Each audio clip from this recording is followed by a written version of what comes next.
Hi, hola, Hola. ¿cómo estás, Nancy? Oh, bien. How are you? Todo bien.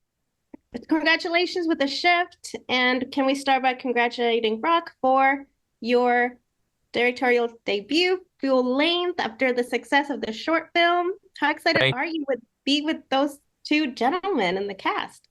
Oh my gosh, it's a pleasure beyond belief. It really is. This is greater. You imagine this day. Obviously, I made this film and I've been trying to make it for 8 years, and you imagine what that's going to look like. And it's rare in life when the thing you imagine is even greater than what you expected. And that's certainly the case here with these two guys next to me. Nancy, what if he was like, nah, they're okay. A sissy. A I, sissy. I I wouldn't be so effusive. I'd be like, yeah, it's great. Those guys are pretty good. Yeah. These guys do a good job. No, no, they do a phenomenal job. Phenomenal job. I agree. And the good prevails. Look, here you are talking about the shift. So, gentlemen, now for you, can you tell me what attracted you to jumping into the story? Well, it all starts with the words on a page. Yeah. And, when I read the script, I was kind of floored that it was a sci-fi film with tons of action in the script, but a love story at the base of the whole thing. Love story for Kevin and his wife, a love story for Kevin and his love for God. And then I read deeply and over and over and over again, The Benefactor. And it scared the heck out of me. And I couldn't do it. And my wife convinced me to do it because she said, if someone other than you, who's a great villain and has such a great belief in God, if someone else plays it, this film won't come out really well. And these nice people have asked you to be part of this film. There has to be a reason. So you kind of have to do it. And I was like, wow, okay. And being a method guy, I delve so deep into my psyche and my soul and have to dredge up all this stuff that I call puking on a canvas. And Rock allowed me to puke his words and my emotions and feelings all over the canvas. And luckily, I got to do it opposite an incredible artist in Kristoffer Polaha, that he was there to catch all the things that I threw at him. And then he would throw all that stuff back at me and I would catch it and throw it back at him. And we built this trust and camaraderie right on the very first shot of the very first day, which is the diner scene, which is 9 pages of dialogue. That immediately we built this brotherhood between the three of us, that we knew we were doing something special. And I get goosebumps right now. We became a band of brothers that day. We did. Mad Dog McDonough. This guy. And for a director to earn the trust of his actors and then for the crew, it's a very ephemeral business that we work in. And I've been on a set where on day one, the director loses everybody's trust and it becomes a vacuum of authority. And you're like, what movie are we making right here? And I don't going to trust you anymore. I'm going to just listen to the DPR. I'm going to listen to this guy. I'm going to listen to this guy, or we're going rogue and taking it ourselves, or whatever that case is.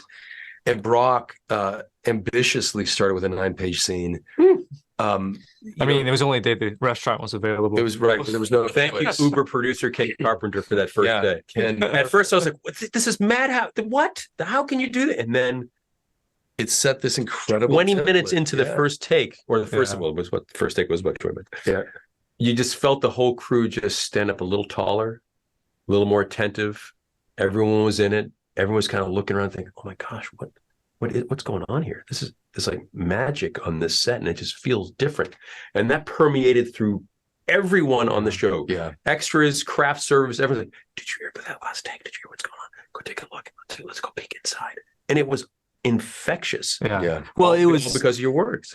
Oh no, you guys! It was your performances. I mean, this is turning into the Mutual Admiration Society here, but Well, it's rocket fuel. The script is Yeah. rocket fuel. That first day was rocket fuel. Yeah. And you need those early wins. Mhm. And then every day after, though, it set a tone and it set a template for the days to come. And I just hope that your audience will go to the theaters in droves to see this movie in movie theaters where it needs to be seen, because Brock had this extraordinary David Lean, John Ford vision of huge sweeping landscapes and these beautiful sub angles and all this really clever, like where he gets to shine and he gets to be the director. He gets to say, yeah, man, I tied the story together with these shots and this is my cut and this is and all of this kind of beautiful storytelling.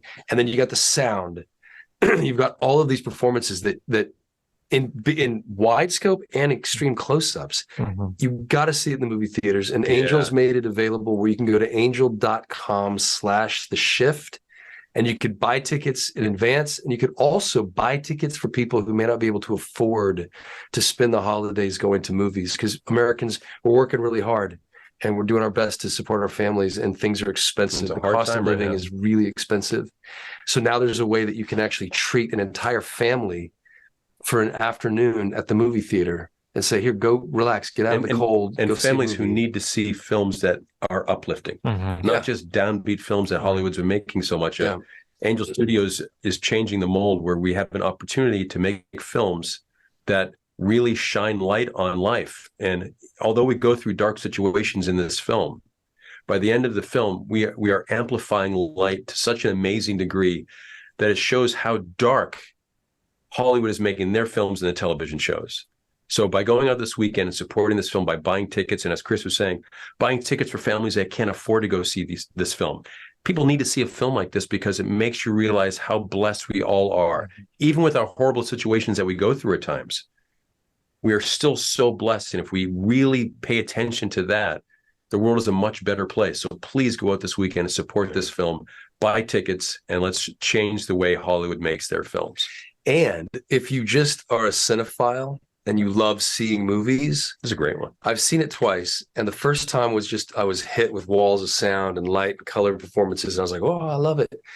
The second time I saw it, there are all these tiny Easter eggs that Brock plants throughout this course of the film. Certain characters eating, why, and all these things of like, wait a minute, hold on. So it's a movie that you can actually see again and again and again. And every time you're going to walk away with more information, a better understanding of it.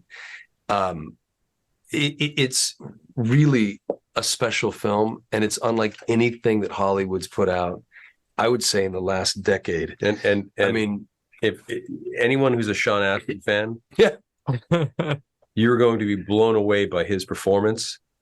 Everyone was so great, but there's something about Sean in this. And I won't say anything about the role because I don't want to give anything away, but he's so darned in the moment in every take. It's just awesome to watch. He's wonderful. He's a lot of fun in this movie. Gentlemen, thank you so much for your time. There are definitely a lot of good messages in this film, and perfect timing, especially for the holidays. Yeah, absolutely. Thank you, a great Christmas gift to us. Go buy a bunch of tickets, support it, and show the world that we can make these types of films now.